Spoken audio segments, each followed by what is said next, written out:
দর্শক আসসালামু আলাইকুম।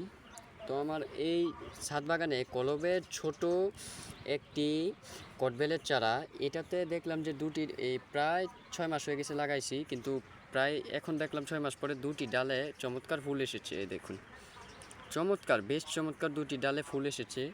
এখন এই ফুলগুলা কি রেখে দিব না কেটে দিব? অবশ্যই এটাতে ফল আমি আশা করি না, কারণ এত ছোট গাছে ফল আশা করাটাও বোকামি, গাছগুলা বড় হবে।